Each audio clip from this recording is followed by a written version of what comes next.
என்ன மண்ணாங்கட்டி எக்ஸ்க்ளூசிவா இருந்தாலும் இப்ப பேச முடியாது. காலைல ஃப்ரெஷ்ஷா பேசலாம். வண்டியிடல.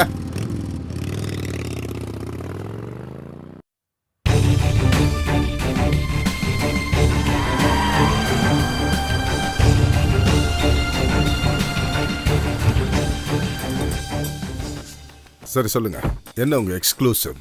நியூஸ் சேனல் சரித்திரத்திலேயே இனி வர முடியாத ஒரு பயங்கரமான எக்ஸ்க்ளூசிவ். உயிரை பணயமா வச்சு ஷூட் பண்ண வேண்டிய ஸ்டோரி. உயிரை பணைய வச்சு நான் நிறைய ஷூட் பண்ணியிருக்கேன். அதை விட விஷயத்துக்கு வா. சொல்றேன். ஆனா அதுக்கு முன்னாடி நீங்க எனக்கு ஒரு உறுதியான வாக்குறுதி தரணும். இந்த எக்ஸ்க்ளூசிவ் இன்ஃபர்மேஷன் கிடைச்சது ஒரு பிரபலமான சேனல்ல இருந்து தான். ஒருவேளை அவங்களுக்காகவே இந்த ஸ்டோரி பண்ண வேண்டியிருக்கும். அவங்களோட ரிப்போர்ட்டரும் ஒருத்தர் இருப்பாங்க. என்ன பதிலே காணோம்? நான் உங்ககிட்ட எல்லா விஷயத்தையும் சொன்னதுக்கு அப்புறம் நீங்க முடியாதுன்னு சொன்னா. வக்கீல, எனக்கும் எத்திக்ஸ்லாம் இருக்கு. வார்த்தை கொடுத்தா காப்பா.